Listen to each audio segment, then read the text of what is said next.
नमस्कार, आपका स्वागत है ब्रह्म चेतना में। हम आज बात करेंगे विवाह संस्कार के ऊपर और हमारा मार्गदर्शन करेंगे माता आशा ज्ञानी। माता जी नमस्कार और बहुत बहुत धन्यवाद आज हमारा साथ देने के लिए। माता जी, जैसे कि हम हर एपिसोड में श्लोक या स्तोत्र के साथ हम करते हैं और उसके साथ उसका अर्थ। गुरु वंदना के साथ शुरुआत करेंगे। ओम गुरुर्ब्रह्मा गुरुर्विष्णु गुरुदेवो महेश्वर गुरु साक्षात् परब्रह्म तस्मै श्री गुरवे नमः। अखंड मंडलाकारं व्याप्तं येन चराचरं तत्पदं दर्शितं येन तस्मै श्री गुरवे नमः। ओम भूर्भुवः स्वाहा तत्सवितुर्वरेण्यं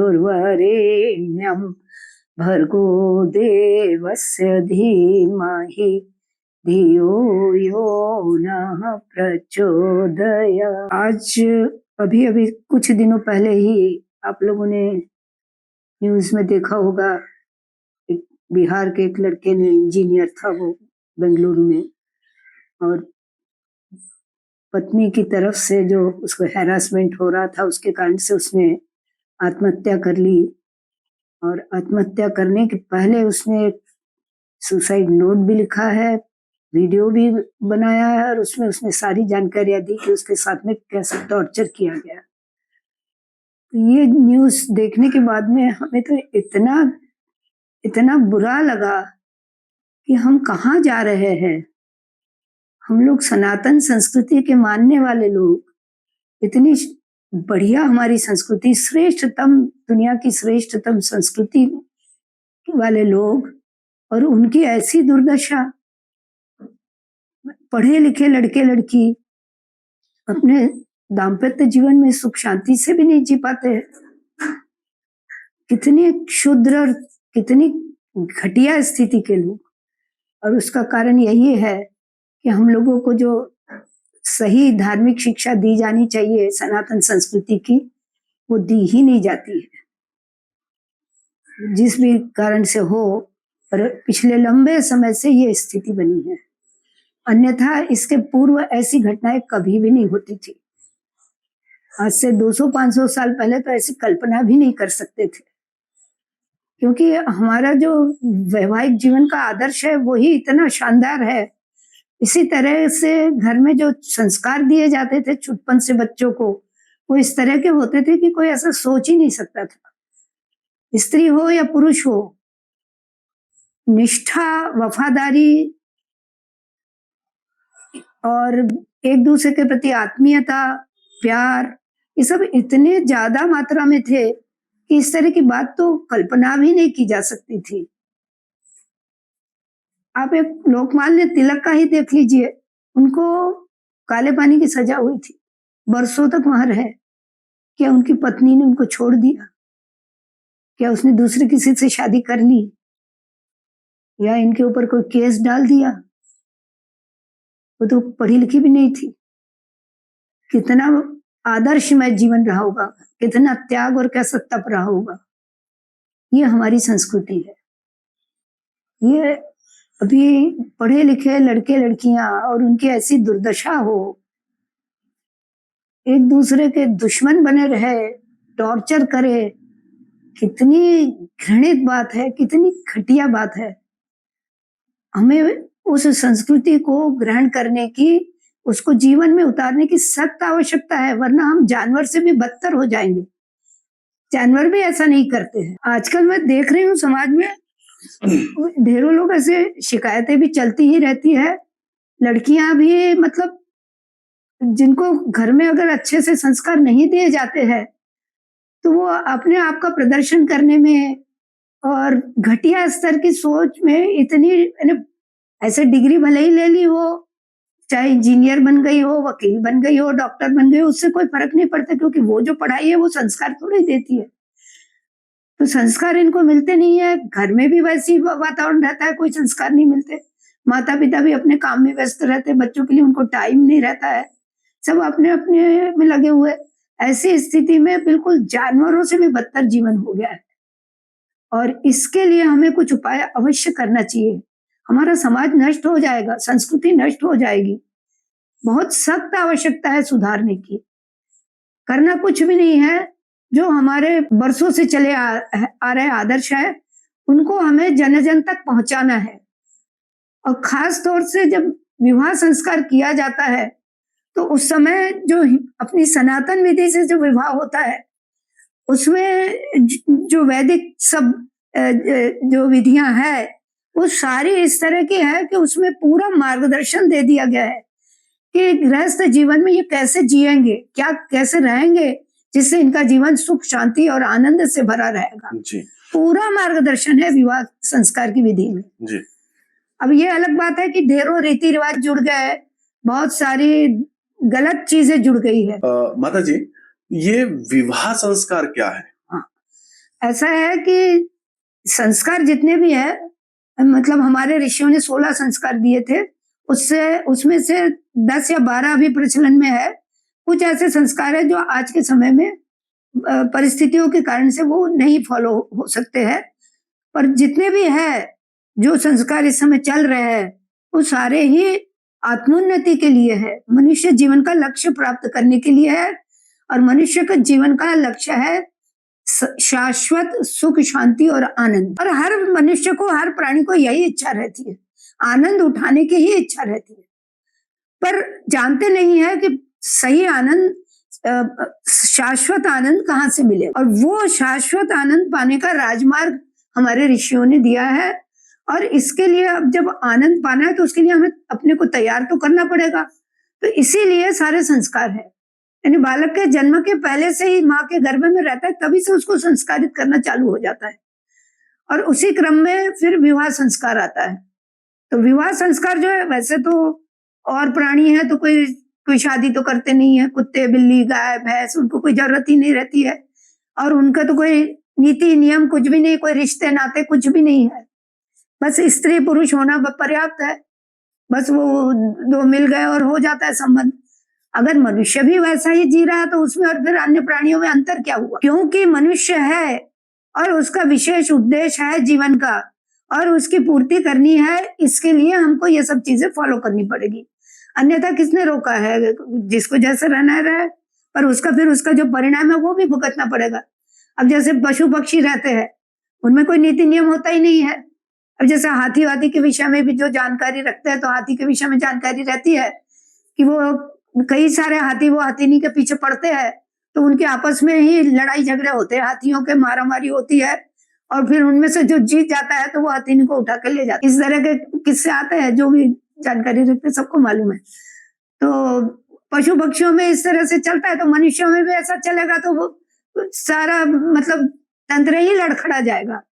सब जो इतना हजारों साल से जो श्रेष्ठ दिशा में आगे बढ़ने का क्रम उपस्थित हुआ है, वो सब निम्नगामी होते चले जाएंगे जी। तो क्या समाज की स्थिति, समाज जैसा कुछ रहेगा ही नहीं, अराजकता फैल जाएगी चारों तरफ, और वो स्थिति तो कोई भी समझदार व्यक्ति बिल्कुल भी नहीं चाहेगा।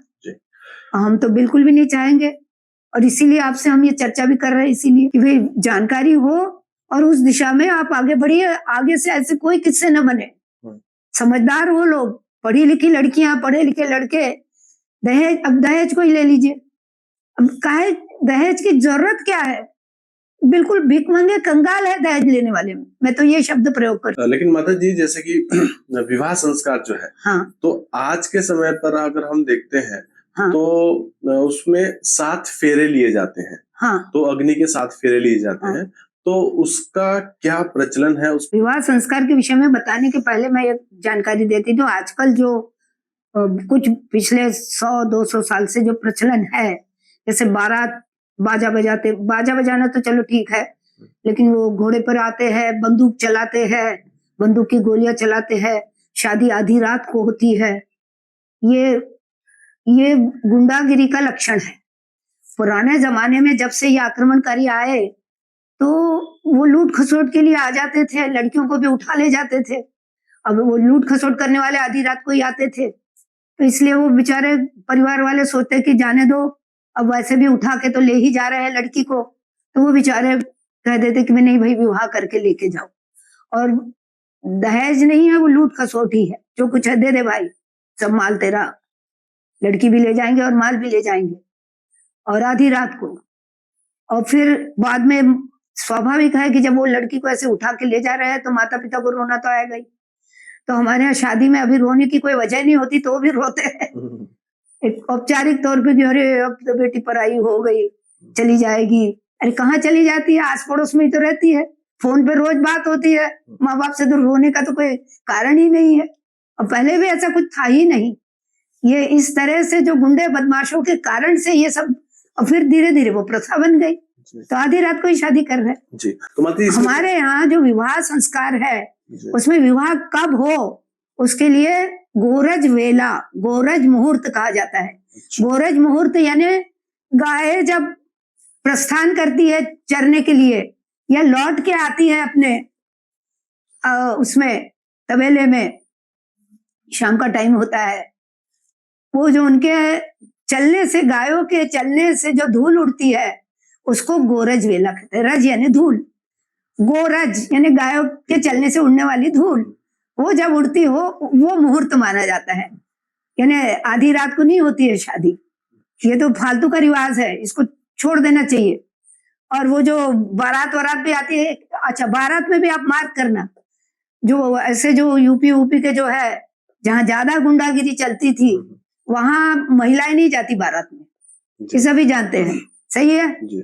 क्यों नहीं जाती भाई, क्या दिक्कत है? नहीं इसलिए जाती कि वो तो लुटेरे थे, अब चोर लुटेरे तो आदमी जाएंगे, औरतें थोड़ी जाती थी। तो ये इसको अब बदलना चाहिए लोगों को। ये सब खेल तमाशे है, कोई दम नहीं है इनमें, बिल्कुल फालतू चीजें है। जो असली रिचुअल है, जो विधि है वो इतनी शानदार है कि जो भी इस विधि से करेगा और इसको समझ के करेगा उसका दाम्पत्य जीवन कभी दुखी नहीं हो सकता है। हमने अब तक असंख्य लोगों की शादियां लगाई है, क्योंकि हम लोग तो सारे संस्कार कराते ही, कर्मकांड भी कराते हैं। तो वो एक भी विवाह हमारा विफल नहीं गया, सब आनंद से जी रहे हैं। अब मैं आपको बतलाती हूँ कि क्या क्या कर्मकांड होते हैं। अब पहला ही जो शुरुआत होती है, तो जब वो द्वार पूजा कहते हैं उसको, तो वो द्वार पूजा में जब वो वर आता है दरवाजे पे तो उसका सत्कार किया जाता है, उसको सम्मान दिया जाता है। अब वर किसको कहते हैं?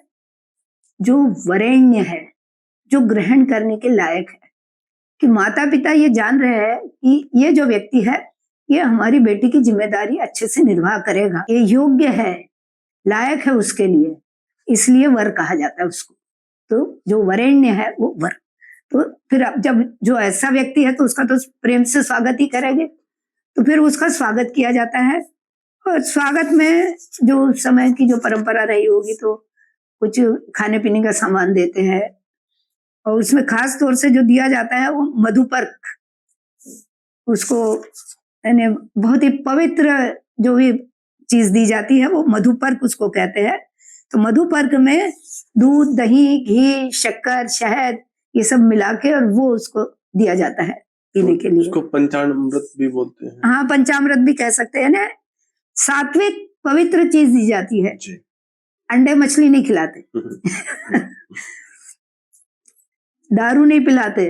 वहां तो शादी लगती है तो शराब की बोतलें खुलती है। अभी आज के समय पे तो मतलब बोलते हैं कि कितने सड़ गल चुके हैं ये लोग। लड़के की शादी है तो शराब के बिना तो चलेगा ही नहीं, पैसा भी उड़ाते हैं, हाँ, शराबें, हाँ, नोटें उड़ाते हैं, घुमाते हैं, बंदूकें चलाते हैं, सिवा गुंडागिरी के और कुछ नहीं है। उनको शर्म आनी चाहिए। ये नॉर्थ में ही ज्यादा प्रचलन है। हाँ, नॉर्थ में ज्यादा प्रचलन है, क्योंकि वहीं ज्यादा वो आक्रमणकारी आए तो गुंडागिरी वहीं ज्यादा होती है। तो अब उसको छोड़ देना चाहिए। अब पढ़ लिख गए तो समझदार बनो, वो और मूर्ख उन गंदगियों को क्यों फॉलो करते हो? जी, अभी मैंने एक विवाह में देखा था कि किसी ने दूल्हे को कितने मतलब कई फुट लंबी मतलब कि गली से मतलब घर से दूल्हा बैठा है घर के छत के, और बाहर तक जाकर उसको वो दे रखी है, मतलब माला, पैसों की माला पहना रखी है, सबके सब रास्ते में पकड़ के खड़े हुए। कुछ भी बेतुकी चीजें हैं, सबके सब गाड़ी सिर पैर का है, खेल तमाशे से अधिक कुछ भी नहीं है। इतना एक गंभीर जो है संस्कार, उसको पूरा है जिंदगी में हमारे यहाँ तो तलाक प्रथा तो है ही नहीं, जी डाइवोर्स भी नहीं है, तो हमारे यहाँ तो जिंदगी में एक ही बार शादी होती है। जी तो वो एक ही बार जो होने वाला इतना महत्व का कार्यक्रम है, उसको खेल तमाशा बना के रख दिया। जो शादी की रस्में है, जो असली है विधि, जो संस्कार, जी वो तो पंडित जी से कहा था कि जितने जल्दी बने उतने जल्दी निपटाओ। निपटाओ। 1 घंटे में क्या बोले, आधे घंटे में भी हो जाता है तो निपटा दो, बस जी। हम तो यही बेवकूफियां करेंगे। क्योंकि इसमें ऐसा लगता है कि अगर अच्छा, पंडित भी जो होते हैं उन बेचारों को भी मालूम नहीं रहता है हाँ तो कि क्या कर रहे हैं वो श्लोक याद रहते, बोल देते, चलो हो गया, जबकि वो बड़े महत्व की चीज है। जी तो पहले ये मधुपर्क वाला हो गया, स्वागत हो गया, जी उसके बाद में मंगलाष्टक होता है। फिर मंगलाष्टक के बाद में उनका नहीं, मंगलाष्टक के पहले दोनों के जो बुजुर्ग रहते हैं वो एक दूसरे को संबंध को स्वीकार करते हैं कि भाई आज से हम इनकी लड़की को अपनी बहू के रूप में स्वीकार करते हैं, हमारे इस फलाने बेटे के लिए पत्नी के रूप में स्वीकार करते हैं, और वो भी इसी तरह से कहते हैं, इस तरह से वो उनको स्वीकार कर रहे हैं। और उसके बाद फिर सब प्रसन्न हो गए हैं, मतलब तो फिर मंगलाष्टक बोला जाता है, उनको आशीर्वाद दिया जाता है कि भाई इनका कल्याण हो। विष्णु और यज्ञपति यमः पितृपति तारापतिश्चंद्रमा इत्तेतं पतय सुपर्णा सहिता कुर्वन्तु वो मंगलम, कि भाई तुम्हारा हर तरह से मंगल करे ये सब देवी देवता जो भी है, और उनके ऊपर पुष्प वृष्टि की जाती है वो लड़का लड़की के ऊपर। और फिर एक दूसरे को भेंट देते हैं। भेंट देने में सारी समस्या खड़ी हो जाती है। ये बेवकूफ लोग, बेवकूफी कहूंगी मैं, किसी को बुरा लगे तो लगे, पर ये सच्चा ही है। वहां कोई कहे कर दो, ये दो, इतने रुपए दो, इतने लाख रुपए दो, इतना दोगे तो ही हम शादी करेंगे। घटियापन की कोई सीमा ही नहीं है। मतलब इसको कह सकते हैं कि भीख मांगने का नया बिल्कुल तरीका। भिकमंगे है, सही में भिकमंगे है। ऐसा निर्माल्य लड़का, ऐसे निर्माल्य ससुराल वाले कि एक लड़की जो माँ बाप दे रहे हैं उसका भी तुम पालन पोषण नहीं कर पाओगे, उससे पैसे वसूल कर रहे हो। तो वो वही गुंडागिरी वाली बात ही है, लूट खसोट की, और कुछ भी नहीं है। दहेज प्रथा है, गुंडागिरी, लूट खसोट, इससे अधिक कुछ नहीं। उपहार में गायत्री परिवार में हमारे गुरुदेव वेदमूर्ति तपोनिष्ठ पंडित श्रीराम शर्मा आचार्य जी ने कहा कि उपहार प्रेम से दिया जाता है, तो उसमें पैसे का कोई भी ये षड्यंत्र न रचा जाए, प्रेम से जो देना है। तो उन्होंने कहा ऐसा करो कि गायत्री मंत्र का एक एक दुपट्टा एक दूसरे को दे दो। अच्छा। बस वो सीधा सिंपल, क्योंकि वो ग्रंथि बंधन के लिए तो दुपट्टे की जरूरत तो रहती ही है, तो बोले बस उसी से ग्रंथि बंधन हो जाएगा। तो गायत्री परिवार की जितनी भी शादियां होती है वो सब आदर्श विवाह होते हैं, कहीं एक नए पैसे का भी कोई लेन देन नहीं रहता है। ऐसी अनेकों शादियां हमने लगाई है, और इतनी बढ़िया शानदार कि देखते ही बनता है। उसके बाद में एक दूसरे को फूलों की माला पहनाते हैं, पुष्पोपहार। वो लड़का और लड़की एक दूसरे का स्वागत कर रहे हैं, जी और हार पहनाने का मतलब है कि हम आपको सम्मानित कर रहे हैं, सम्माननीय मान रहे हैं। जी। तो एक अकेले का नहीं है, दोनों का है। लड़का लड़की को सम्माननीय मान रहा है और लड़की लड़के को सम्माननीय मान रही है। कहीं कोई किसी का बॉस, कोई किसी का अधीन, ऐसा नहीं है बिल्कुल भी। हाँ, वो जो गुंडे लुटेरे जो उठा के ले जाते थे तो वो तो गुंडे ही थे, तो वहां तो स्त्रियों की बेइज्जती होनी थी, वहां तो क्या कर सकते थे, वहां तो कोई दूसरा विकल्प ही नहीं था। तो उस जमाने में ऐसे ही होता था, हम लोग संगठित नहीं थे, इस कारण से झेल लिया, पर अब सुधर जाना चाहिए। उसके बाद में फिर हस्तपीत करना, हाथ वो पीले किए जाते हैं। उसके बाद में कन्यादान आता है। कन्यादान, अब कन्यादान शब्द से भी बहुत से लोगों में गलतफहमी है। कन्यादान वो समझते हैं कि ससुराल वालों को लड़की दान में दे दी। अब हम जब कॉलेज में पढ़ते थे तो हमको बड़ी गुस्सा है, हम कोई दान की वस्तु है, हट, बेवकूफी की बात है, हम ऐसी शादी हम नहीं करेंगे।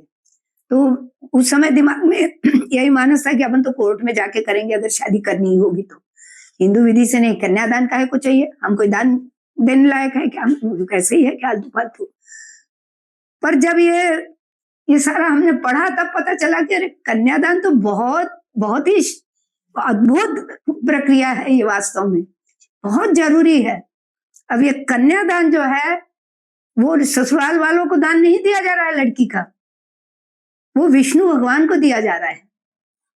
कन्या विष्णु भगवान को दान में दी जा रही है। अच्छा। विष्णु भगवान क्या मालूम है, सृष्टि 3 शक्तियों से चल रही है, ब्रह्मा विष्णु महेश। ब्रह्मा यानी क्रिएशन की शक्ति, निर्माण की शक्ति, विष्णु विकास की शक्ति, और महेश वो नाश की शक्ति। नाश यानी जो निरर्थक हो गया उसको नाश करना ही पड़ेगा। ब्रह्मा विष्णु महेश। अब विष्णु जो है विकास का क्रम। अब ये जो लड़की है अभी तक तो घर में कुंवारी लड़की थी, पर जब विवाह करके जाएगी ससुराल में तो विकास के क्रम को ही चलाएगी। वो घर की सब व्यवस्था संभालेगी, जिम्मेदारी संभालेगी, संतानोत्पत्ति करेगी, उनको संस्कारित करेगी, उनका लालन पालन करेगी, तो विकास का क्रम ही चलेगा। तो विष्णु भगवान को वो दान में दी जाती है। ये कन्यादान का जो संकल्प है वो मैं पढ़ के सुना देती हूँ तो ख्याल आ जाएगा। उसके बाद में सुस्नाताम यथाशक्ति अलंकृताम गंधादि अर्चिताम वस्त्र युग छन्नाम प्रजापति दैवत्याम शतगुणीकृत ज्योतिष्टोम अतिरात्र शतफल प्राप्ति। हम ये कन्यादान क्यों कर रहे हैं उसका कारण बतलाया है। प्रजापति दैवत्याम शतगुणीकृत ज्योतिष्टोम अतिरात्र शतफल प्राप्ति कामोहम। यानी ज्योतिष्टोम यज्ञ वगैरह जो बहुत बड़े माने जाते थे उसका पुण्य फल प्राप्त करने के लिए ये हम कन्या का दान दे रहे हैं। और फिर वो आगे उस लड़के का नाम ले रहे, फिर कहते हैं विष्णु रूपिणे वराय, विष्णु रूपी वर को, विष्णु रूपिणे वराय भरण पोषण आच्छादन पालन आदि नाम स्वकीय उत्तरदायित्वम भारम अखिलम अद्य तव पत्नीत्वेन तुभ्यम अहम संप्रददे। यानी इस लड़के के साथ में जो विवाह कर रहे हैं वो अपना जो उत्तरदायित्व है लड़की के प्रति वो इसको सौंप रहे हैं कि वो इसका सब ध्यान रखेगा हर तरह से। इसलिए विष्णु रूपिणे वराय, विष्णु रूपी वर को दे रहे हैं, यानी विकास का क्रम चलाने के लिए जी। तो ये बहुत बड़ी बात है इसमें। अब इसमें है कि कभी ऐसे जब इतना अच्छा प्रसंग हो तो माता पिता परिवारजन खुशी से अपनी बेटी को कुछ देते हैं। तो प्राचीन समय में गाय देने की प्रथा थी, तो वो फिर उसके बाद में गोदान की प्रक्रिया आती है, तो वो गाय का दान वहां दिया जाता है। अब आज के जमाने में क्या करते हैं कि गोदान के नाम से पैसे वैसे दे देते हैं, जो भी देना, फिर वही दहेज वाला चक्कर आ जाता है। और उसके बाद में फिर मर्यादा करण। भाई वो कन्यादान तो कर दिया, पर भाई तुम चाहे जैसा व्यवहार करोगे वो नहीं चलेगा। हम दे रहे हैं लेकिन आपको सही ढंग से उसके साथ व्यवहार करना पड़ेगा। तो उसमें वो लड़के से जो कन्यादान करने वाला है वो संकल्प कराता है उसको, ओम गौरी कन्याम इमाम पूज्य यथाशक्ति विभूषिताम गोत्राय शर्मणे तुभ्यम दत्ताम देव समाश्रय धर्मस्य आचरणम सम्यक क्रियता अनया सह। धर्म का आचरण, इसके साथ में सम्यक रूप से धर्म का आचरण करना। धर्म का आचरण यानी पूजा पाठ वाला धर्म नहीं, कर्तव्य पालन वाला धर्म, आदर्श व्यवहार वाला धर्म, कि इसके साथ में कोई गलत व्यवहार नहीं करोगे आप, इसके साथ आदर्श व्यवहार रहेगा आपका, इसको अच्छे से सम्मान पूर्वक व्यवस्थित रखोगे आप, इसके खाने पीने का, रहन सहन का, स्वास्थ्य का, हर बात का ध्यान रखोगे। और फिर आगे कह रहे धर्मे च अर्थे च कामे च यत्वम न अतिचरे विभो। धर्म अर्थ काम में इसके साथ कोई अतिचार नहीं करेंगे। धर्म यानी कर्तव्य पालन, कर्तव्य पालन में उसके ऊपर बोझ डाल दिया और आप मजे से अय्याशी कर रहे हो, वो नहीं चलेगा। उसके व्यवस्थित रहना पड़ेगा, कोई दुर्व्यवहार नहीं चलेगा। वैसे ही पैसे के मामले में, इन्हें मैं छोटी थी तब मैंने तो कई बार देखा था कि घर का पुरुष वर्ग औरतों के हाथ में पैसे ही नहीं देता था। मतलब पैसे के मामले में बड़ा बिचारियों को तंग किया जाता था औरतों को। अभी भी ग्रामीण क्षेत्र में ऐसा ही रहता है। यहाँ के महाराष्ट्र के ग्रामीण क्षेत्रों में तो मैंने ये आम बात देखी है कि जो थोड़े से निचले वर्ग के लोग हैं वो अधिकांश सब शराबी रहते हैं। वो बाइयां बिचारियां काम करती हैं, उनके पैसे छीन लेते हैं, उनको मारपीट करते हैं। तो ये अर्थ के मामले में यहाँ कहा जा रहा है कोई दुर्व्यवहार नहीं चलेगा। उसके बाद में फिर काम, काम यानी जो लौकिक जो सुखोपभोग है, जो हमारी इच्छा है, वासना है, उसकी पूर्ति, उसमें भी कोई दुर्व्यवहार नहीं करेंगे। ये और फिर वो वर को ये संकल्प दिलाया जाता है, वो उसको कहना पड़ता है वर को कि ना अति चरामी, कोई भी दुर्व्यवहार नहीं करूंगा, बहुत अच्छे से रखूंगा, तभी शादी होती है, वरना नहीं होती। कोई उस समय कोई वर ये कह दे कि नहीं नहीं मैं तो कुछ भी करूंगा, चल गेट आउट, तो यहाँ ये विधि में आता है। उसके बाद होता है पाणी ग्रहण। अब पाणी ग्रहण जो है, पाणी यानी हाथ, ग्रहण यानी हाथ पकड़ना। ये पाणी ग्रहण जो है ये कोई सिर्फ स्त्री और पुरुष का हो ऐसा नहीं है। पाणी ग्रहण मित्रता का प्रतीक है, और प्राचीन समय में जिसको भी एक दूसरे के मित्र बनना होता था वो अग्नि के साक्षी में एक दूसरे का हाथ पकड़ लेते थे।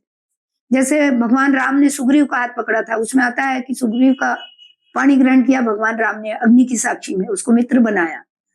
तो यहाँ भी एक दूसरे के मित्र बनना है, कोई हल्का भारी कुछ नहीं, औरतों की कोई भी इज्जती नहीं है इसमें, दोनों बराबरी के हैं, कोई भेदभाव नहीं है, दोनों एक दूसरे के मित्र बन के रहेंगे। और मित्र यानी आज के जमाने जैसे नहीं, ऊपर से मीठा बोल रहा है, फ्रेंड फ्रेंड कर रहा है और पीठ में छुरा भोंक रहा है, वैसा नहीं। मित्र यानी सच्चे अर्थों में मित्र।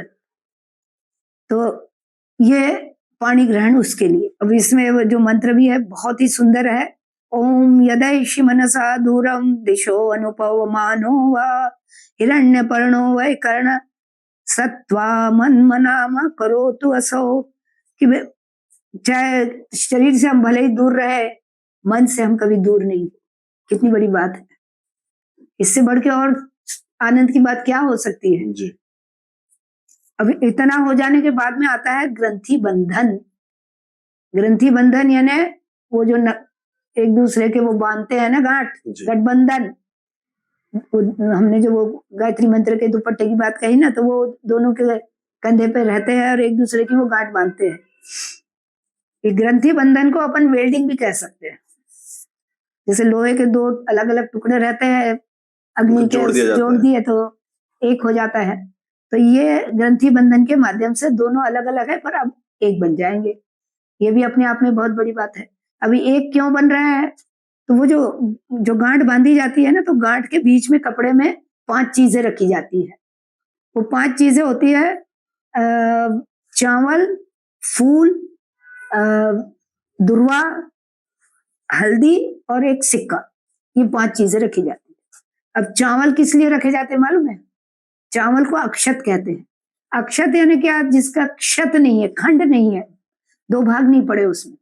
बाकी जितने भी अनाज है सब में 2 खंड रहते हैं। दालें देख लीजिए, गेहूं में भी दरार दिखेगी, चावल में कहीं कुछ नहीं दिखेगा। चावल इसीलिए पूर्णता का प्रतीक है, इसीलिए पूजा में उसको उपयोग में लिया जाता है। बहुत बड़ा प्रतीक है चावल, पूर्णता का प्रतीक है। तो वो चावल इसलिए रखा जाता है कि तुम्हारा दाम्पत्य जीवन भी ऐसा ही अखंड रहेगा, खंड नहीं पड़ेगा उसमें। फिर फूल सुगंध और कोमलता का प्रतीक है। संबंध जो होंगे वो कोमलता से भरे रहेंगे, सुंदरता से भरे रहेंगे, आनंद से भरे रहेंगे, सुगंध से भरे रहेंगे, घटिया नहीं जाएंगे, ऐसे गुंडागिरी नहीं चलेगी। अब ये तो फूल के बजाय कांटे हो गए कांटे ही बांध लिए लोगों ने, जिंदगी बेचारी नरक जैसी हो गई।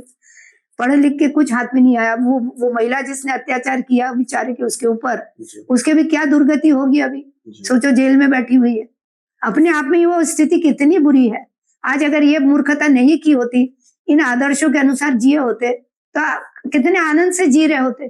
और वो बच्चा बेचारा उनका 4 साल का, आज उसकी दुर्दशा की सोचो, कैसे कौन पाल रहा होगा, कैसे पाल रहा होगा, उसका क्या बनेगा, वो समाज के लिए क्या करेगा। ऐसा नागरिक आप समाज को दोगे? कितनी दुर्दशा, पूरा ध्वस्त करके रख दिया मूर्खों ने। इसके बाद में हाँ, हम जो वो चावल की और फूल की बात कही हमने, उसके बाद में आता है हल्दी जो है वो टॉक्सिन्स को दूर करती है। तो इसलिए जीवन में कभी कोई बाहर से भी विपरीत परिस्थितियां आती है तो वो लंबे समय तक नहीं रहे, तुरंत हट जाए। इसके लिए हल्दी को सिंबल के रूप में लिया है। मतलब कि इन लोगों ने इस तरह का जीवन जीना है कि जिससे इनके जीवन में हर तरह से आनंद और सुख शांति बनी रहे। फिर हल्दी के बाद में आता है दुर्वा।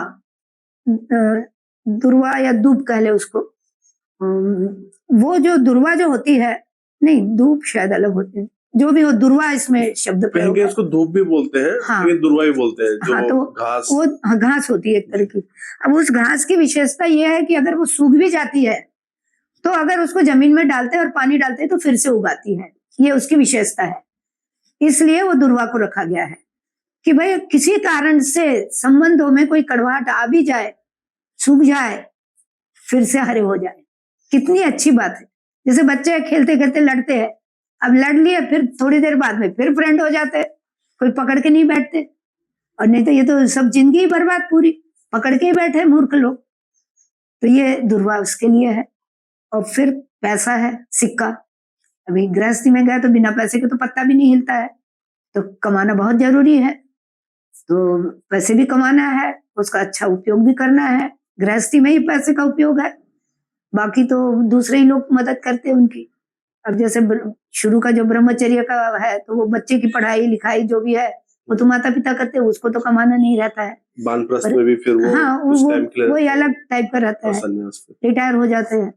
तो गृहस्थ एकमेव ऐसा है जिसमें धन कमाने का विशेष महत्व है, और जरूर कमाना चाहिए और उसका सदुपयोग भी करना चाहिए। और उसके बाद में आती है इनकी 10 प्रतिज्ञाएं। दोनों ही लड़का लड़की 10-10 प्रतिज्ञाएं लेते हैं। ये भी प्रतिज्ञाएं बिल्कुल मतलब जानने लायक है। कोई इन प्रतिज्ञाओं को फॉलो करेगा तो उसकी गृहस्थी कभी नहीं उजड़ेगी, गारंटीड। और खास तौर से जब विवाह संस्कार चल रहा हो, उस समय एक मानसिक स्थिति ऐसी होती है सभी की, मतलब कम से कम लड़का लड़की की तो होती है, एक अलग ही इमोशनल स्थिति होती है। और उस स्थिति में जब जो विचारणाएं डाल दी जाती है वो लंबे समय तक चलती है, वो नष्ट नहीं होती। और फिर हमारे यहाँ तो यहाँ तक तो सीमित ही नहीं है विवाह संस्कार तक। विवाह संस्कार तो हो गया, पर हर साल विवाह दिवस भी मनाया जाता है। तो हमारे यहाँ तो हम लोग मजाक में कहते हैं कि भाई ये विवाह दिवस जो है ये आपका विवाह का लाइसेंस रिन्यू करने के लिए, हर साल लाइसेंस रिन्यू करो, क्योंकि ये विवाह संस्कार के संबंधित बहुत सी बातें उसमें विवाह दिवस में भी आती है। उनको सब जानकारी दी जाए, भाई आपको इस तरह से जीना है। हाँ, मतलब एक तरह से उसको रिकॉल हाँ बिल्कुल बिल्कुल करवाया जाता है। और मैंने कई परिवारों का मैंने ये देखा, उनके आपस में इतने लड़ाई झगड़े चले हुए थे, मतलब एक दूसरे को छोड़ने के फेर में थे, और फिर उन्होंने ये विवाह दिवस मनाया और जब समझाया गया उसके बाद में आज दिन तक उनकी गृहस्थी अच्छी चल रही है। क्योंकि छोटी छोटी बातें रहती है, ना समझी में बहुत बड़ा रूप हो जाता है। अगर सही मार्गदर्शन मिल जाए तो कोई कारण नहीं कि टूटेगा, कि गलतियां तो हर एक से होती है, पर अगर सुधार लेते हैं तो आनंद से जीते हैं। तो अब ये प्रतिज्ञाएं देख लीजिए। अब बहुत बहुत बढ़िया है ये प्रतिज्ञाएं भी। अब जो संस्कृत का है वो मैं नहीं बोलती हूँ, अनावश्यक समय। आपसे वो 10 प्रतिज्ञाएं बता दीजिए। हाँ, बस मैं हिंदी में पढ़ के सुना देती हूँ। आज से धर्मपत्नी को अर्धांगिनी घोषित करते हुए उसके साथ अपने व्यक्तित्व को मिलाकर एक नए जीवन की सृष्टि करता हूँ। अपने शरीर के अंगों की तरह धर्मपत्नी का ध्यान रखूंगा। बहुत बड़ी बात है जी। अर्धांगिनी, अर्धनारी नटेश्वर, ये हमारे दाम्पत्य जीवन का आदर्श है। अर्धनारी नटेश्वर जी। कोई न स्त्री पूर्ण है न पुरुष पूर्ण है, दोनों मिलकर पूर्णता आती है, ये हमारा आदर्श है जी। और इसी कारण से दाम्पत्य जीवन टूटने का कोई अवसर ही नहीं रहता है। डाइवोर्स और तलाक वो हमारे यहाँ हो ही नहीं सकते हैं। जो व्यक्ति अपनी पत्नी को अर्धांगिनी मानता हो, जो स्त्री अपने पति को अपना आधा अंग मानती हो, एक दूसरे को छोड़ ही कैसे सकते, संभव ही नहीं है। उसके बाद दूसरा आता है प्रसन्नता पूर्वक गृह लक्ष्मी का महान अधिकार सौंपता हूं और जीवन के निर्धारण में उनके परामर्श को महत्व दूंगा। ये भी कितनी शानदार बात है। गृह लक्ष्मी वास्तव में घर की जो बहुएं होती है वो घर की लक्ष्मी ही होती है। यदि मैंने अक्सर अनेकों घरों में देखा कि जिन घरों में बहुओं के साथ दुर्व्यवहार होता है वो कभी भी पनप नहीं पाते हैं, कभी उनकी उन्नति नहीं हो पाती है। तो वो लक्ष्मी होती है और वही घर चलाती है, उसी के कारण से घर रहता है। पुरुष तो बाहर कहीं भी भटकते रहते हैं, तो उनके कारण से घर होता नहीं है। तो इसलिए उसके उसको भी कुछ अधिकार मिलने चाहिए। तो वही इसमें कहा गया है कि उसके परामर्श के बिना कुछ नहीं करेंगे। जो भी घर में व्यवस्था बनेगी उसकी सलाह से ही होगा। अब अगला है रूप, स्वास्थ्य, स्वभावगत गुण दोष एवं अज्ञान जनित विचारों को चित्त में नहीं रखूंगा, उनके कारण असंतोष व्यक्त नहीं करूंगा, स्नेह पूर्वक सुधारने या सहन करते हुए आत्मीयता बनाए रखूंगा। ये भी बहुत बड़ी बात है, क्योंकि आपको विवाह के पहले देख लेना है कि भाई ये करने लायक है कि नहीं है सब कुछ। एक और इसमें और मैं सलाह देना चाहूंगी कि विवाह के पहले यदि लोग जन्म कुंडली भी मिला ले तो बहुत अच्छा है, क्योंकि ज्योतिष विद्या गलत नहीं है। ज्योतिषी गलत हो सकते हैं, उसको जानकारी नहीं है और कुछ भी बकझक कर रहा है, लेकिन ज्योतिष विद्या गलत नहीं है। तो अगर कोई सही ज्योतिषी मिले या कंप्यूटर से कुंडली बना के और आप यदि उसका मिलान करें तो वो बहुत काम का है, वो सक्सेस जाती है उसमें वो शादियां। क्योंकि वो जो कुंडली होती है उसमें जैसे किसी का व्यक्तित्व है, कोई जल तत्व प्रधान व्यक्ति है, उसकी जो राशि है जल तत्व की राशि महत्वपूर्ण है, किसी की अग्नि तत्व की राशि महत्वपूर्ण है। अब अग्नि तत्व की महत्वपूर्ण राशि वाला व्यक्ति अगर जल तत्व की महत्वपूर्ण राशि वाली से जुड़ेगा, उसका मेल कैसे बैठेगा? आग और पानी का मेल कैसे बैठेगा? बहुत मुश्किल है। तो इस तरह से कुंडली इस तरह से मिलाई जाती है। कुंडली अकाट्य नहीं है, उसमें जो फल कथन है वो बदला जा सकता है, लेकिन वो मनुष्य की टेंडेंसी बतलाती है जन्म कुंडली जो है, और इसलिए मिलाना बहुत काम की चीज है। मैं अब तक के अनुभव से कह रही हूँ, मैं ऐसे ही नहीं कह रही हूँ, मैं अपने अनुभव से बता रही हूँ। मैं तो ज्योतिर्विद की डिग्री मैंने ली हुई है, और इस कारण से अनेकों लोगों की शादी के पहले कुंडलियां मिलाने का और ये सब, और मैंने ये मार्क किया कि वाकई में अच्छा जो लव मैरिज भी होते हैं, तो जो लव मैरिज सक्सेस जाते हैं वो कुंडली नहीं भी मिलाई हो, बाद में अगर आप उनकी कुंडली देखें तो जरूर मिलती हुई आएगी, बिना मिले मेल ही नहीं बैठता है, ये निश्चित बात है। तो पहले से अगर कुंडली मिला ली तो ये दुर्दशा की नौबत नहीं आएगी।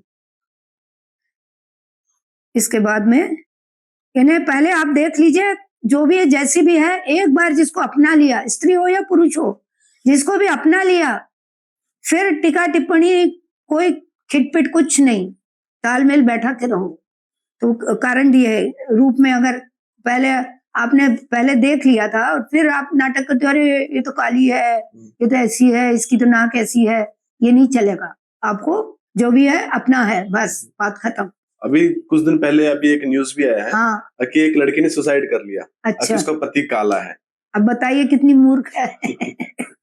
अरे तो पहले देख के करना था ना, काला पसंद नहीं था तो ना बोल देती माँ बाप से, पहले ही सुसाइड कर लेती, तो बाद में काहे को किया? शादी कुछ दिनों के बाद सुसाइड किया। बहुत ही बहुत ढेरों लोग ऐसे मूर्ख है। हड्डी चमड़ी कब तक काम देने वाली है? वैवाहिक जीवन में भी आनंद उठाना जो है वो शारीरिक रूप के कारण से नहीं होता है। आप लोग समझ लेना ये बात, जो भी मेरी बात सुन रहा है ये ध्यान में रखना कि अगर वैवाहिक जीवन में शारीरिक संबंध से आनंद भी जो मिलता है वो चेहरे के कारण से, चमड़ी के कारण से नहीं मिलता है। वो आपकी जो प्राण शक्ति है वो कैसी है उस आधार पर मिलता है। दोनों के प्राण यदि बराबरी की स्थिति में है तो आप उस दाम्पत्य जीवन का आनंद उठा पाएंगे। और अगर आपका प्राण मजबूत है, ज्यादा पावरफुल है और दूसरे वाले का कमजोर है तो वो आपकी शक्ति खींच लेगा। इसलिए भी कुंडली मिलानी चाहिए, क्योंकि अब कहीं भी लोग किसी भी साथ में कुछ भी व्यवहार करते हैं, पुरुष वर्ग भी गलत स्त्रियों के साथ चले जाते हैं, सब इज्जत भी चली जाती है, योग्यता नष्ट हो जाती है, बर्बाद हो जाते हैं। तो इसलिए ये सारी चीजों का बहुत ध्यान रखना चाहिए, सोच समझ के करना चाहिए, ताकि जीवन में सुख शांति से जी सके। और कोई स्वभाव में गुण दोष, सभी में कोई ना कोई गुण दोष रहते हैं, कोई जानकारी की कमी हो, अज्ञान हो किसी बात का, तो उससे तालमेल बैठाया जाए और उसको समझाने की कोशिश की जाए, उसको सिखाने की कोशिश की जाए। ये वादा कर रहा है, ये विवाह की प्रतिज्ञा है, ये प्रतिज्ञा करनी पड़ती है हर शादी करने वाले लड़के को। अब पंडित जी नहीं बताए वो अलग बात है। फिर पत्नी का मित्र बनकर रहूंगा। देखिए कितनी मजेदार बात है। और पूरा पूरा स्नेह देता रहूंगा। इस वचन का पालन पूरी निष्ठा और सत्य के आधार पर करूंगा। पत्नी के लिए जिस प्रकार, यह भी बड़े महत्व की प्रतिज्ञा है, पत्नी के लिए जिस प्रकार पतिव्रत की मर्यादा कही गई है, उसी दृढ़ता के साथ पत्नी व्रत धर्म का पालन करूंगा। चिंतन और आचरण दोनों से ही पर नारी से वासनात्मक संबंध नहीं जोड़ूंगा। पति को भी पत्नी व्रत का पालन करना जरूरी है, क्योंकि पत्नी ईमानदार है, चरित्रवान है, और पति महाशय इधर उधर भटक रहा है, कैसे चलेगी गृहस्थी? वो पत्नी को कितना दुख लगेगा, कितनी परेशान होगी। फिर वो तो छोड़ना ही चाहेगी ऐसे आदमी को, लेकिन जा दूसरी औरतों में घूम रहा है तो भटक वहीं, और सारी गृहस्थी उजड़ जाएगी, बच्चों की दुर्दशा हो जाएगी। तो इसलिए पति का भी निष्ठावान होना उतना ही जरूरी है। गृह व्यवस्था में धर्म पत्नी को प्रधानता दूंगा। आमदनी और खर्च का क्रम उसकी सहमति से करने की गृहस्थोचित जीवनचर्या अपनाऊंगा। पत्नी की सहमति से हर काम करना है। धर्म पत्नी की सुख शांति तथा प्रगति सुरक्षा की व्यवस्था करने में अपनी शक्ति और साधन आदि को पूरी ईमानदारी से लगाता रहूंगा। अब जो अर्धांगिनी है, जो आधा अंग है, तो उसका ध्यान तो रखना ही पड़ेगा, हर तरह से रखना पड़ेगा, सवाल ही नहीं पैदा होता है। अपनी ओर से मधुर भाषण और श्रेष्ठ व्यवहार बनाए रखने का पूरा पूरा प्रयत्न करूंगा। मतभेदों और भूलों का सुधार शांति के साथ करूंगा। किसी के सामने पत्नी को लांछित तिरस्कृत नहीं करूंगा। ये भी महत्व की बात है। आपस में लड़ाई झगड़े हो ठीक है, लेकिन किसी दूसरे के सामने भूलकर भी पत्नी की निंदा नहीं करनी है। मेरी पत्नी तो ऐसी है वैसी है। अब जब आप स्वयं ही निंदा करोगे तो दूसरे तो पता नहीं क्या दुर्व्यवहार करेंगे। और फिर अंतिम है, पत्नी के असमर्थ या अपने कर्तव्य से विमुख हो जाने पर भी अपने सहयोग और कर्तव्य पालन में रत्ती भर भी कमी नहीं रखूंगा। क्योंकि जो अपना है तो वो उसको तो छोड़ ही नहीं सकते अपन, जिस भी स्थिति में है तो भाई उसका तो ध्यान रखना ही रखना है जी। तो ऐसे अगर ये सब बातों को पालन करते हुए अगर गृहस्थी चलती है तो कोई दिक्कत ही नहीं है, बहुत शांत से जी सकते। अब सिर्फ वर की प्रतिज्ञा नहीं है, कन्या की भी प्रतिज्ञा है। अब कन्या की प्रतिज्ञा क्या है वो देख लीजिए। अब आगे ये बतलाती है, अपने जीवन को पति के साथ संयुक्त करके नए जीवन की सृष्टि करूंगी। इस प्रकार घर में हमेशा सच्चे अर्थों में अर्धांगिनी बनकर रहूंगी। पति के साथ में मिलजुल के रहेंगे, उससे पंगा लेने वाली बात नहीं, उसके साथ कंपटीशन नहीं। पति पत्नी के बीच में कभी कंपटीशन नहीं हो। पति के कंपटीशन का एक उदाहरण मैंने गायत्री परिवार में नासिक में देखा था। एक कार्यकर्ता थे, वो पत्नी उनकी बेहद होशियार थी, गाना बहुत अच्छा गाती थी, प्रवचन भी बहुत अच्छा देती थी, तो वो उसके साथ में इतनी मारपीट करते थे कि कुछ पूछो मत। यानी हम लोग त्रस्त हो गए, हम कहे इसको कैसे समझाया जाए, उसके दिमाग में ही नहीं उतरे। अभी तो बेचारा पहुंच गया ऊपर, उसकी पत्नी भी ऊपर पहुंच गई, पर मतलब मानस ऐसा कि मेरे से आगे कैसे बढ़ गई, मैं इतना अच्छा प्रवचन नहीं दे पाता और ये कैसे दे गई। अहंकार हाँ, बेहतर होना। और खुश नहीं होना कि अरे मेरी पत्नी है, मेरे घर की इज्जत बढ़ रही है, वो सोच ही नहीं। पर खैर ऐसे भी लोग होते हैं दुनिया में। अब दूसरा है पति के, हाँ ये भी प्रतिज्ञा बहुत ही अच्छी है। पति के परिवार के परिजनों को एक ही शरीर के अंग मानकर सभी के साथ शिष्टता बरतूंगी, उदारता पूर्वक सेवा करूंगी, मधुर व्यवहार रखूंगी। यानी पति के माता पिता है और भी जो भाई बहन है उनके साथ भी अच्छा व्यवहार रखेंगे। आलस्य को छोड़कर परिश्रम पूर्वक गृह कार्य करूंगी। इस प्रकार पति की प्रगति और जीवन विकास में समुचित योगदान करूंगी। पतिव्रत धर्म का पालन करूंगी। पति के प्रति श्रद्धा भाव बनाए रखकर सदैव उनके अनुकूल रहूंगी। ये भी बहुत बड़ी बात है, अनुकूल रहना। अक्सर पति पत्नी जहां अनुकूल रहते वहां तो बहुत अच्छा चलता है, पर किन्हीं छोटी छोटी बातों में भी जब विपरीत हो जाते हैं, प्रतिकूल हो जाते हैं, फिर पूछो ही मत, बड़ा तांडव मच जाता है घर में। तो इसलिए अनुकूल रहना बहुत जरूरी है। कपट दुराव न करूंगी। निर्देशों के अविलंब पालन का अभ्यास करूंगी। कोई चालाकी कपट नहीं रखूंगी, अंदर कुछ बाहर कुछ, ऐसा नहीं। फिर है सेवा, स्वच्छता तथा प्रिय भाषण का अभ्यास बनाए रखूंगी। ईर्ष्या, कुढ़न आदि दोषों से बचूंगी। सदा प्रसन्नता देने वाली बनकर रहूंगी। अब अगली भी बहुत काम की बात है। मितव्ययी बनकर फिजूल खर्ची से बचूंगी। पति के असमर्थ हो जाने पर भी गृहस्थ के अनुशासन का पालन करूंगी। मितव्ययी रहेंगे, उड़ाऊपना नहीं रहेगा। और दूसरा यह है कि कभी किसी कारण से पति अगर कमाने में असमर्थ हो जाता है तो वो स्वयं पत्नी अपना कमा के और घर चलाएगी। नारी के लिए अब ये भी जो है बात बड़ी मनोरंजक बात है। नारी के लिए पति देव स्वरूप होता है, यह मानकर मतभेद बुलाकर सेवा करते हुए जीवन भर सक्रिय रहूंगी। कभी भी पति का अपमान नहीं करूंगी। अब ये जो पति देव स्वरूप होता है, हम उन लोगों को बड़ी गुस्सा आती थी, यार क्या का देव। सभी है ना, लड़कियों को, कॉलेज में पढ़ने वाले लड़कियों का यही मानस रहता था। पर ये विवाह संस्कार कराते कराते इतनी बड़ी ट्यूबलाइट हुई मुझे कि मैंने कहा कि पति को देवता जरूर मानना चाहिए, क्योंकि अगर पति को देवता माना तो वो तो उसकी अर्धांगिनी है, तो वो भी तो देवी हुई कि नहीं जी। अब देवी देवता की गृहस्थी तो अच्छी चलेगी। एक बार एक काफी साल पहले की बात है, मेरे यहाँ आते रहते थे वो पति पत्नी, पर दोनों अलग अलग आते थे। दोनों के आपस में झगड़े मचे रहते थे। लव मैरिज था। लड़की गुजराती लड़की थी, देसाई की, और लड़का गाजियाबाद का था, गुप्ता। वो बहुत झगड़े मचे उनके, और वो पत्नी जो थी आके कहे, उसकी शिकायत करे, अरे साला राक्षस है, राक्षस। और फिर वो जब पति आए तो मुझे कह रहे, मेरी औरत क्या बोलूं माताजी, चुड़ैल है। अब मेरे मन में हंसो, देवता की, अगर देवी देवता की गृहस्थी होती तो मजे से चलती, और अब राक्षस और चुड़ैल की गृहस्थी तो ऐसे ही चलेगी, एक दूसरे से मारामारी करेंगे, गुंडागिरी करेंगे, और क्या करेंगे। तो इसलिए देवता मानना बहुत अच्छी बात है। आप जब उसको देवता मानेंगे तो वो भी आपको देवी मानेगा, सहज रूप से हो जाता है जी। अब और जब एक दूसरे के आधा अंग है, अर्धांगी है, तो फिर सवाल ही नहीं पैदा होता है जी।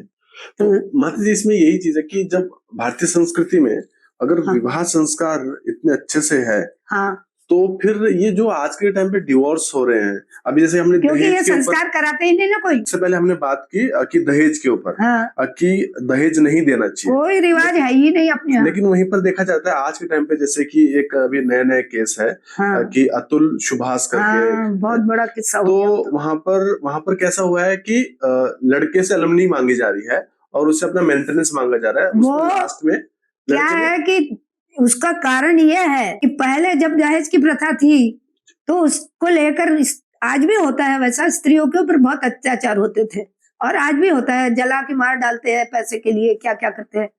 तो कुछ कड़े कानून बना दिए गए, पर अब वो कानून ऐसे है कि अब कानून में तो लूपहोल होते ही है। तो जो चालाक लोग हैं, जिनकी बुद्धि भ्रष्ट है, ऐसे लोग उसको अपना एक अच्छा, सामने वाले को सताने का एक साधन बना लेते हैं। और ऐसे मेरे सामने पहले बरसों से ये क्रम चल रहा है, कोई आज का नहीं है। ये इसने आत्महत्या की, बहुत से लोग जैसे तैसे पैसे देके छूट जाते बेचारे। मेरे सामने के किस्से, एक दंपति इतने सज्जन नेक लोग थे, एक का एक लड़का था, उनका शादी की, अच्छे लड़की वाले भी अच्छे थे, लेकिन वो लड़की की जिद ये थी कि तुम मेरे माता पिता के साथ रहो। अब वो लड़का कहे, भाई मेरे माता पिता अकेले, मैं अकेला हूँ, उनका बेटा, तो उनको छोड़ के मैं कैसे आ सकता हूँ। तो उसी बात को लेके उसको गुस्सा आ गई वो भाई को, और फिर उसने इन लोगों को सताना चालू किया। सताना यानी अपने हाथ से उसने ब्लेड से हाथ के ऊपर जो नसें वसे थी काट डाली, और पुलिस में जाके कंप्लेंट करती है कि मेरे सास ससुर ने दहेज के लिए प्रताड़ित किया। और वो गुजराती ब्राह्मण, वो लोग, सोचो आप। और हम लोगों में दहेज प्रथा है ही नहीं, हम लोगों में कोई दहेज प्रथा नहीं है। हमारे कोई प्रेम से जिसको जो देना है दो, खुशी से। बाकी ऐसा नहीं कि इतने रुपए दो, कि ये कैश दो, कि ये गहना दो, कुछ भी नहीं। अब सोचिए, और वो कायदा ऐसा है, वो बेचारों को जेल में बैठना पड़ा। मुझे इतना दुख लगता था उस समय। मैंने कहा, मैं इनको बरसों से जानती हूँ, इतने सज्जन भले सीधे सरल लोग हैं। ये भला बहू को क्या सताएंगे? एक का एक लड़का, वो बहू तो उनके लिए ना बेटी से भी बढ़ के बेचारे राह देखते हो कि अरे बहू आएगी, आनंद से घर में किलोल होगा। और वो उसने कितने लाख रुपए कुछ उस जमाने में 20 लाख रुपए लेके फिर इनका छुटकारा किया ऐसे। तो ये कानून की वजह से होता है। और अब उसका क्या करेंगे अपन? पर संस्कार अगर हम दे देते हैं शुरू से, और ये जो मैं विधि बतला रही हूँ, इस विधि से विवाह हो तो संभावनाएं बहुत कम हो जाएगी ऐसी दुष्टता। क्योंकि अभी पंडित भी जो विधि कराते हैं तो समझाते तो कुछ भी नहीं है। अभी मैंने आपको जो समझाया आपको भी नहीं पता होगा ये तो। जी बिल्कुल नहीं। कि ये हमारे इस तरह की विधि है, कितनी शानदार विधि है। सोचिए आप, कितनी इससे कितना दाम्पत्य जीवन कितना अच्छे से चल सकता है। तो वो लोग जानते ही नहीं है। दुर्भाग्य ये है हमारा, और जानवरों की तरह से जी रहे हैं। अब आगे का और बतला देती हूँ मैं आपको जी। जो पति के पूज्य और श्रद्धा पात्र है, उन्हें सेवा द्वारा और विनय द्वारा सदैव संतुष्ट रखूंगी। अब ये भी अपने आप में बहुत बढ़िया बात है। बुजुर्गों का पूर्ण सम्मान। ऐसा नहीं कि वो बहू रानी आई तो मैंने तो ऐसा सुना हुआ है हमारे गुजराती लोगों में। एक कोई बहन थी, वो बता रही थी, बोले शादी के लिए कोई लड़की देखो तो वो लड़की वाले पूछते, वो लड़की पूछती है तुम्हारे घर में कितने डस्टबिन है? मैंने कहा डस्टबिन क्या मतलब भाई? डस्टबिन जान के क्या करना है? अरे बोले बहन जी डस्टबिन यानी बुढ़े लोग कितने हैं। मैं तो ऐसे सत्य में आ गई। इतनी घटिया सोच, इतनी तुच्छ। तेरे घर में कोई बूढ़ा ही नहीं होगा, तू कभी बूढ़ी नहीं होगी, जवानी रहेगी हमेशा, तू भी तो डस्टबिन बन जाएगी, तेरा क्या होगा? इन्हें इतनी घटिया सोच हो चुकी है। अब ऐसे लोगों की क्या गृहस्थी चलेगी? वो जानवर से भी बदतर है, सड़ेंगे नरक में। मैं क्या क्या कर सकते अपन उनको? सोच नहीं बदलेंगे तो सुखी नहीं हो सकते, कोई मार्ग नहीं है। बदलनी ही पड़ेगी सोच, और बदलेंगे। सुख तो आनंद तो सभी पाना चाहते हैं। अब ये अंतिम है, परिवार के सदस्यों में सुसंस्कारों के विकास तथा उन्हें सद्भावना के सूत्रों में बांधे रखने का कौशल अपने अंदर विकसित करूंगी। ऐसे परिवार भी हमको अनेकों देखने को मिले, जहां घर की बहुएं इतनी समझदार है, सबसे तालमेल बैठा के रहती है और बड़े प्रेम से रहते हैं। संयुक्त कुटुंब में है लेकिन बहुत आनंद से, कोई दिक्कत नहीं, बड़े सुख चैन से सास ससुर सब मिलजुल के रह रहे हैं। ये 10 प्रतिज्ञाएं लड़की की। अब ये प्रतिज्ञाओं का पालन कोई भी लड़का लड़की करेंगे, कभी भी उनकी गृहस्थी बिगड़ नहीं सकती है। उसके बाद में फिर क्या होता है आगे? कर्मकांड देखिए, प्रायश्चित होम। अब बताइए, अगर हमारे यहाँ बाल विवाह प्रथा होती तो ये प्रायश्चित होम करने की कोई वजह ही नहीं। कि प्रायश्चित होम क्या है मालूम है?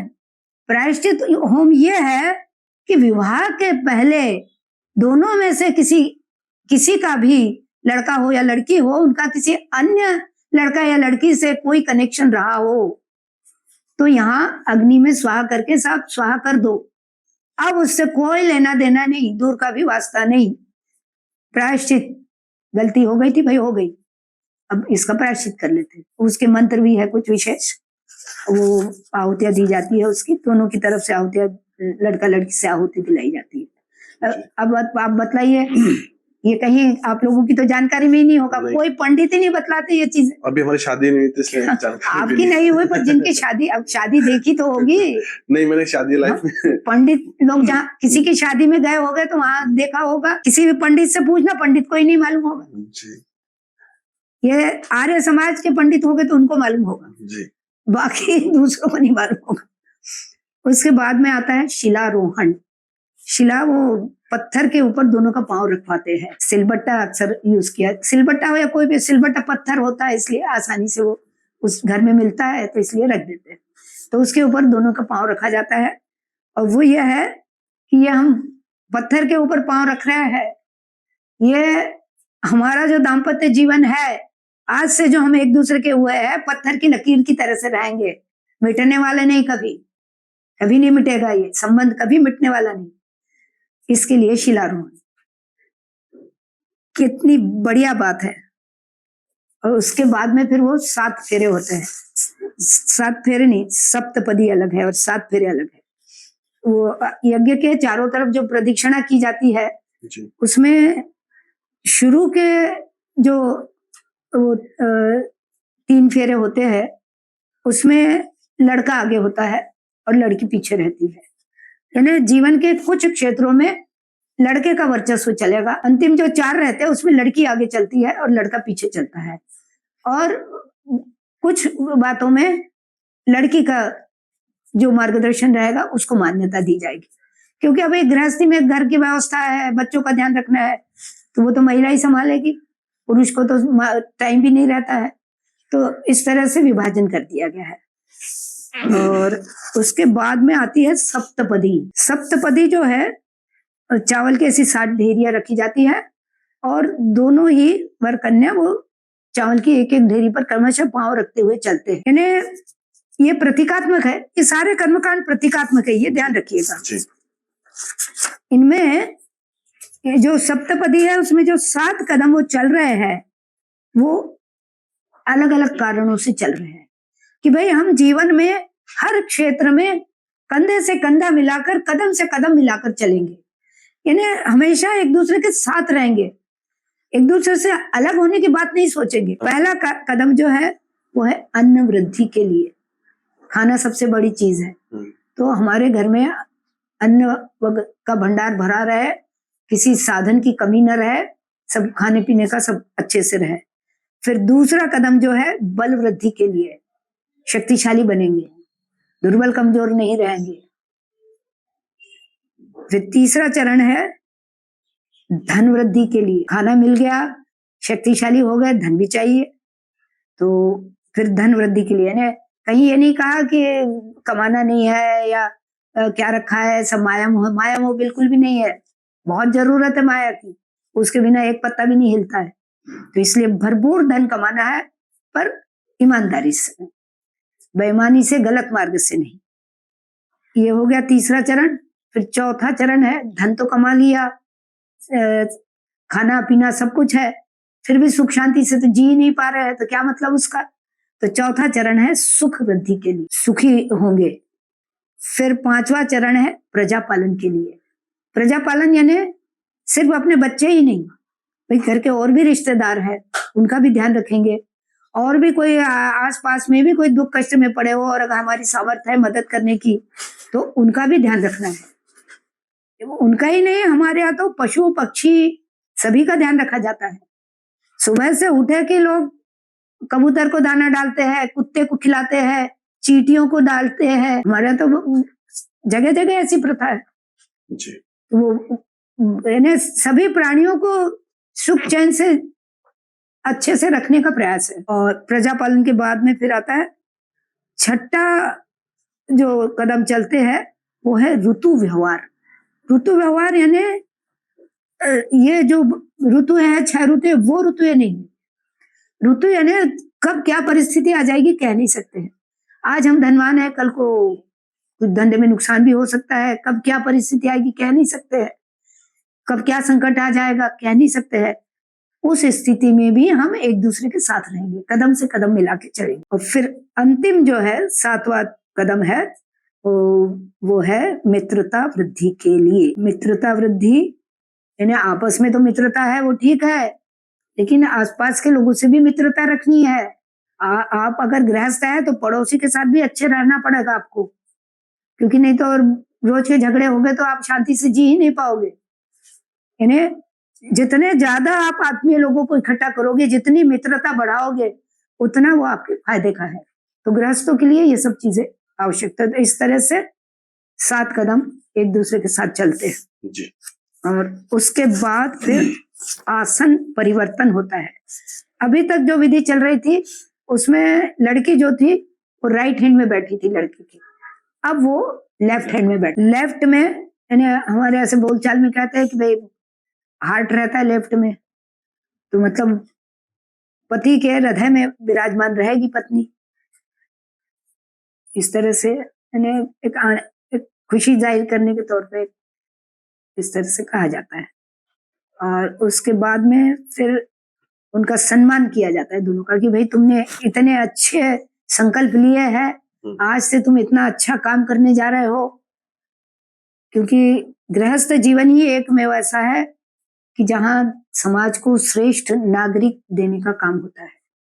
वो जो संतानें होती है उनको जब संस्कारित किया जाता है तो उसी माध्यम से समाज को श्रेष्ठ नागरिक मिलते हैं, और जिस समाज के सारे नागरिक श्रेष्ठ होंगे वहीं पर सुख, शांति, आनंद, वैभव, संपत्ति, शक्ति सब कुछ वहीं रहेगा। तो ये गृहस्थ का स्थान बहुत महत्व का है और ये विवाह संस्कार इसी के लिए बहुत महत्व का है। और अंतिम जो है शपथ आश्वासन, एक दूसरे के कंधे पर हाथ रख के और आश्वासन देते हैं कि आज से तुम हमारे हृदय में रहोगे। दोनों एक दूसरे को ये आश्वासन दे देंगे, एक दूसरे का चित्त एक दूसरे से जुड़ा रहेगा, हमारी वाणी एक दूसरे से मिलती हुई रहेगी, मतलब मिलजुल के हर काम करेंगे, हमेशा के लिए एक दूसरे के बन के रहेंगे। और उसके बाद में फिर ये सिंदूर दान वगैरह जो है ये रिवाज के रूप में है, और अब चूंकि प्रचलित है उसमें कोई नुकसान वाली बात है नहीं, इसलिए इसमें ये भी जोड़ दिया गया है। तो वो लड़का उसकी मांग में सिंदूर भरता है लड़की के, और लड़की उसको तिलक लगाती है। ये एक दूसरे के सम्मान के सूचक है। और उसके बाद में फिर जितने भी लोग उपस्थित हुए हैं विवाह संस्कार के समय, वो सारे मिलके इनको आशीर्वाद देते हैं, इनके ऊपर पुष्प वर्षा करके, कि भाई जब कोई अच्छा काम करते हैं तो देवता आकाश से पुष्प वर्षा करते हैं। तो इसी तरह से वो वर कन्या सभी के आशीर्वाद लेने के लिए पांव छूने के लिए जाते हैं, और वो लोग सब उनके ऊपर फूलों की वर्षा करते हुए उनको आशीर्वाद देते हैं कि भाई आज से तुम एक बहुत श्रेष्ठ काम करने जा रहे हो, दाम्पत्य जीवन में आनंद से सुखी। और मेरा मानना है कि अगर लोग इसको अनुकरण करेंगे तो किसी का भी दाम्पत्य जीवन खंडित नहीं होगा। और नहीं जानकारी हो आपको तो आप गायत्री परिवार के, आर्य समाज के इनके संपर्क में रहिए, और इनके माध्यम से आपके जो विवाह संस्कार है वो इनके माध्यम से कराइए, तो आपको सही जानकारियां मिलेगी। क्योंकि जहां तक मेरी जानकारी है इन दो संस्थाओं के सिवा और तो कोई ऐसी संस्थाएं नहीं है जो ये सब विवाह संस्कारों के विषय में समझाकर और जानकारी देती हो। संस्कार के बारे में नहीं मालूम, हाँ, तो उसी वजह से जो पंडित जी आज के टाइम पे बहुत शॉर्ट में निपटा देते हैं, तो उसकी जो प्रतिज्ञाएं हैं, उसको जो जीवन निर्वाह करना है, वो सब चीजें नहीं समझा रहे हैं। उसी वजह से आज के टाइम पे देखा जाता है कि बहुत ज्यादा divorce है। उसमें वो स्थिति अभी है बनी हुई, तो फिर तो कोर्ट का सहारा ही लेना पड़ेगा, अब दूसरा तो क्या करेंगे। जी। और अभी ये जो किस्सा हुआ है तो उसमें वो न्यायपालिका और इन लोगों को सोचना चाहिए, पार्लियामेंट वालों को सोचना चाहिए, और कुछ सोच समझ के गंभीरता से विचार करके और कुछ कानूनों में फर्क करे, और दूसरा तो क्या हो सकता है। जी। बाकी हमारी जो सिस्टम है उसमें तो अगर इसको फॉलो करेंगे तो ये नौबत ही नहीं आएगी। और अधिकांश रूप में भारत में कहाँ, हिंदू लोगों में ऐसी नौबत कहाँ आती है। बहुत मुट्ठी भर लोग होते हैं जो गड़बड़ी करते, बाकी तो सब आनंद से। धन्यवाद माता जी, आपने हमें विवाह संस्कार के ऊपर हमारा मार्गदर्शन किया। शांति पाठ करें। ओम द्यौ शांतिरंतरिक्ष गो शांति पृथ्वी शांतिरापः शांतिरौषधयः शांति वनस्पतयः शांतिर्विश्वे देवा शांतिर्ब्रह्म शांति सर्वगुण शांति शांतिरेव शांति सामा शांतिरेधि। ओम शांति शांति शांति सर्वारिष्ट सुशांतिर्भवतु।